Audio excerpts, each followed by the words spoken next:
అందరికీ నమస్కారం అండి. ఈరోజు మనం 1992వ సంవత్సరంలోని చందమామ కథల పుస్తకంలోని కురూపి రాకుమారి అనే కథ గురించి చెప్పుకుందాం. ఈ కథ రచించింది మాచిరాజు కామేశ్వరరావు గారు. రాజుపాలెం అనే ఒక కుగ్రామంలో ఉండే పార్థుడనే యువకుడికి ఇక ఆ గ్రామంలో ఉండాలనిపించలేదు. తండ్రి చేసిపోయిన అప్పులు తీర్చడానికి ఉన్న ఒక్క ఇల్లు అమ్మవలసి వచ్చింది. అతడు బతుకు తెరువు కోసం ఒకనాటి సూర్యోదయం వేళ ఆ గ్రామం వదిలి రాజధాని నగరానికి ప్రయాణమయ్యాడు. మధ్యాహ్నానికల్లా అతడు అడవి మధ్య ఉన్న చింతల దిబ్బ ప్రాంతం చేరాడు. అక్కడ దిబ్బ మీద గుడిసె ఒకటి ఉన్నది. మంచినీళ్ళ కోసం అతడు ఆ గుడిసెను సమీపించాడు. ఆ గుడిసె మంత్రాల మరిడమ్మది. 25 ఏళ్లుగా ఆమె ఆ గుడిసెలో ఒంటరిగా నివసిస్తున్నది.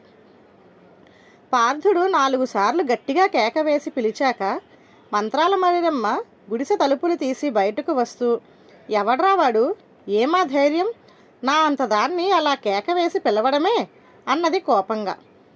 మరిడమ్మ నుదుటి మీద పెద్ద ఎర్రని బొట్టు, మెడ నిండా రకరకాల పూసల దండలు, జడలు కట్టిన రాగి రంగు జుట్టు, పిల్లి కళ్ళు, తీవ్రమైన కంఠస్వరం ఇవన్నీ చూసి కాస్త భయపడ్డాడు పార్థుడు. అయితే అతడు తనని తాను సర్దుకొని, మాంచి ఎండన పడి వచ్చాను, కాసిని మంచినీళ్ళు ఇచ్చి పుణ్యం కట్టుకో అత్తా అన్నాడు. అది విని మరిడమ్మ, వరసలు కలిపే వాళ్ళంటే నాకు చచ్చేంత చిరాకురా అబ్బి, సరే నీళ్ళేం కర్మ, ఏకంగా కోడికూర రొట్టెలు తిని కాసేపు నడుం వాల్చి చల్లపడ్డాక వెలుదువు గాని లోపలికి రా అంటూ గుడిసెలోకి దారి తీసింది. అక్కడ మరిడమ్మ పెద్ద విస్తటిలో వడ్డించిన కోడికూర రొట్టెలు తింటూ పార్థుడు, అద్భుతమైన కూర, అమోఘమైన రొట్టెలు, నిజంగానే నీ చేతిలో ఏదో మంత్రం ఉందత్తా అన్నాడు. ఆ మాటలకు మరిడమ్మ పొంగిపోయింది. సాయంత్రం పార్థుడు నగరానికి బయలుదేరిపోతూ ఉండగా సంగతి తెలుసుకున్న మరిడమ్మ, అక్కడ నీకు తెలిసిన వాళ్ళు ఎవరైనా ఉన్నారా, నీ దగ్గర డబ్బేమైనా ఉన్నదా అని అడిగింది. రెంటికి లేదన్నట్టు తల ఊపాడు పార్థుడు. మరిడమ్మ పెద్దగా నవ్వి, చూడబోతే నువ్వు సత్యకాలపు సత్తయ్యలా ఉన్నావు, ఆ మాయదారి పట్టణంలో నువ్వు నెగ్గుకు రాలేవురా అన్నది. ఏమనాలో తెలియక పార్థుడు మౌనంగా ఊరుకున్నాడు.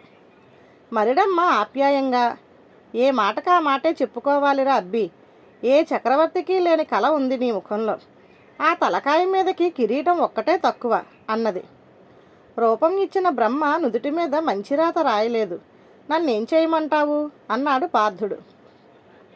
మరిడమ్మ ఒక్క క్షణం ఆలోచిస్తూ ఊరుకొని, సరే 4 రోజుల పాటు నా దగ్గర ఉండు, అత్త అంటూ వరస కలిపావు, నీ తలరాత సరిచేస్తాను, మన రాకుమారిని నీకిచ్చి పెళ్లి చేస్తాను అన్నది.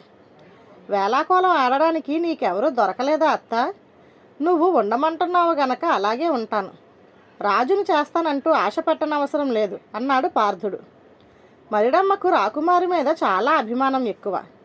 మహారాణి నిండు చోళాలుగా ఉన్నప్పుడు మహారాజుతో కలిసి వనవిహారానికి వచ్చింది.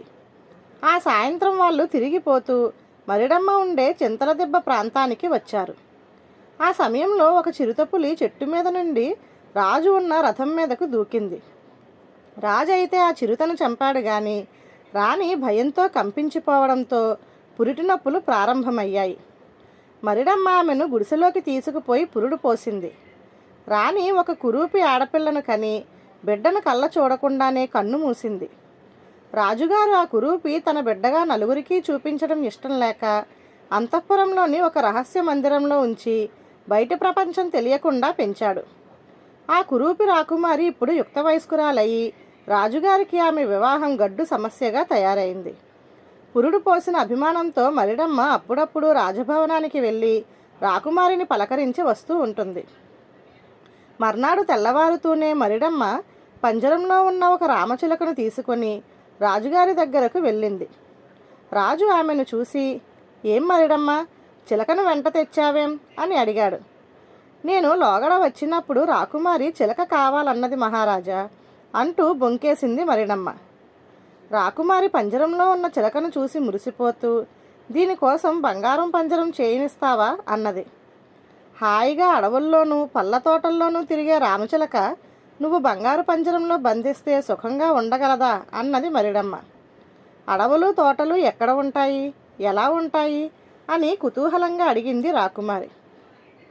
అవన్నీ నాతో పాటు వస్తే చూపిస్తాను. అక్కడ ఎవరిని అడిగినా నువ్వు నా మనవరాలువని చెప్పాలి.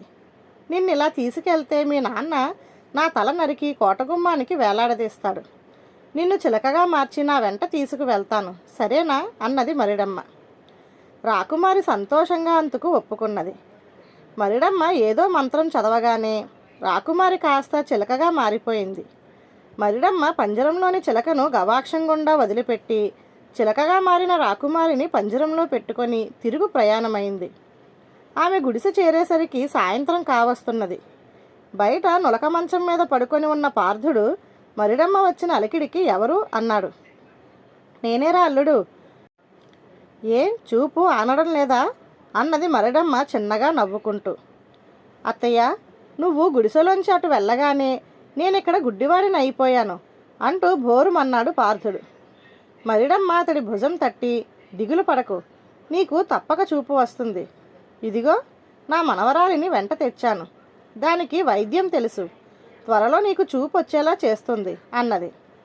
మరిడమ్మ ఏదో మంత్రం చదివి రామచిలకను రాకుమారిగా మార్చి ఒక చిన్న పాత్రలో ఏదో పసరు ఇచ్చి, మా వాడి కళ్ళకు ఈ పసరు రాయి, నాకు అవతల పనులున్నవి అంటూ గుడిసెలోకి వెళ్ళిపోయింది. పార్థుణ్ణి చూస్తూనే రాకుమారి చాలా ఆశ్చర్యపోయింది. సృష్టిలో అంత అందమైన వాళ్ళు ఉంటారని ఆమె ఏనాడూ ఊహించలేదు. అయితే అంత అందగాడికి చూపు లేకపోవడం ఆమెను ఎంతగానో బాధించింది. రాకుమారి మరిడమ్మ ఇచ్చిన ఆకుపసరు కళ్ళకు పూస్తుంటే పార్థుడు ఎవరు నువ్వు అంటూ ఆమె చెయ్యి పట్టుకున్నాడు. మరిడమ్మ మనవరాల్ని. నేను రాసే మందుకు కళ్ళేమైనా మండుతున్నాయా అని ఆప్యాయంగా అడిగింది రాకుమారి. అదేం లేదు అన్నాడు పార్థుడు చిన్నగా నవ్వుతూ. మరిడమ్మ రాకుమారికి రామచిలకగా మారడం, తిరిగి మామూలు రాకుమారిగా మారడం ఎలాగో ఆ మంత్రం నేర్పింది. రాకుమారి చీకటి పడే సమయానికి చిలకగా మారి తన అంతఃపురానికి ఎగిరిపోయింది. మర్నాడు మధ్యాహ్నం వేళకు రాకుమారి వచ్చింది. వస్తూనే ఆమె పార్థుడికి పసరు రాసింది. ఈ విధంగా 10 రోజులు జరిగింది. తనకు వైద్యం చేస్తున్న మరిడమ్మ మనవరాలు తన పక్కన లేకుండా జీవించలేనేమోనన్న భయం పట్టుకున్నది పార్థుడికి. ఒకరోజు రాత్రి అతడు మరిడమ్మతో, అత్త, కంటిచూపు తిరిగి వస్తే ఆ చలవ నీ మనవరాలిదే, ఆమెకు అభ్యంతరం లేకపోతే పెళ్లి చేసుకుంటాను అన్నాడు. అదేమిట్రా అబ్బి, నీకు రాకుమారితో పెళ్లి జరపాలనుకుంటున్నాను కదా అన్నది మరిడమ్మ. నాకు ఏ రాకుమారి అవసరం లేదు, పెళ్ళంటూ చేసుకుంటే నీ మనవరాలనే చేసుకుంటాను అన్నాడు పార్థుడు చాలా పట్టుదలగా. మర్నాడు వచ్చిన రాకుమారితో మరిడమ్మ పార్థుడన్న మాటలు చెప్పింది. అంతటి అందగాడికి నేను తగను అవ్వా అన్నది రాకుమారి తల వంచుకొని. మా వాడికి చూపు రాదనే కదా నీ భయం అన్నది మరిడమ్మ. అందుకు రాకుమారి కంగారు పడి, అదేం మాట అవ్వా, ఆయనకు చూపు లేకపోయినా నాకుందిగా అన్నది. మరిడమ్మ సంతోషంగా, ఇద్దరికీ ఒకరి మీద ఒకరికి ఇంత ఇష్టంగా ఉన్నప్పుడు ఇంకా దాగుడు మూతలెందుకు, రాజ్యం కోసం గాక నిన్నుగా ఇష్టపడేవాడికి ఇచ్చి నీ పెళ్లి జరిపించాలని మీ నాన్నగారి ఆశ, ఇక పార్థుడికి కళ్ళు కనిపిస్తాయిలే అన్నది. రాకుమారి ఆనందంగా తన భవనానికి వెళ్ళిపోయింది. మర్నాడు తిరిగి ఆమె రాగానే మరిడమ్మ పార్థుడితో, అల్లుడు, నా మనవరాలు వచ్చింది, పెళ్లి ముహూర్తం కూడా పెట్టేశాను, ఒకసారి నీ కాబోయే భార్యను చూడు అంటూ మంత్రం చదివి పార్థుడి కళ్ళను తాకింది. పార్థుడు కళ్ళు తెరిచి, ఆహా, నాకు చూపొచ్చింది అంటూ మరిడమ్మ పక్కనే ఉన్న కురూపి రాకుమారిని చూసి చప్పున తలదించుకున్నాడు. నా మనవరాలి రూపం నీకు నచ్చలేదా ఏం అని అడిగింది మరిడమ్మ. నీ మనవరాలంటే నాకు పంచప్రాణాలు, అయితే ఆమె వికార రూపం అంటూ నసిగాడు పార్థుడు. మరిడమ్మ ఒక చిన్న అద్దం తెచ్చి పార్థుడికి ఇచ్చింది. పార్థుడు అందులో తన ముఖం చూసుకొని భయంతో కెవ్వుమంటూ అరిచాడు. అతడి రూపం వికృతంగా మారిపోయింది. అల్లుడు, ఇప్పుడు చెప్పు, నా మనవరాలు నీకు తగిన జోడీయే కదా అంటూ నవ్వింది మరిడమ్మ. పార్థుడు తల వంచుకొని కొద్దిసేపు ఆలోచించి, అత్త, నాలో ఉన్న మూర్ఖత్వాన్ని పారదోలావు, ఈ పెళ్లి నేను మనస్ఫూర్తిగా చేసుకుంటాను అంటూ మరిడమ్మ అందించిన బంతిపూల దండను కురూపి రాకుమారి మెడలో వేశాడు. ఆశ్చర్యంగా ఆ మరుక్షణం కురూపి రాకుమారి బంగారు దేహఛాయతో అతిలోక సుందరిలా మారిపోయింది. ఆ క్షణమే పార్థుడికి తన పూర్వరూపం వచ్చేసింది.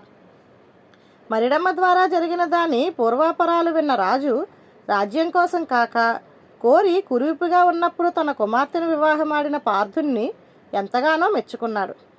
ఆ తరువాత కొంతకాలానికి రాజు కాలధర్మం చెందగా పార్థుడు రాజై ఎన్నో సంవత్సరాల పాటు ప్రజారంజకంగా రాజ్యపాలన చేశాడు. ధన్యవాదాలు.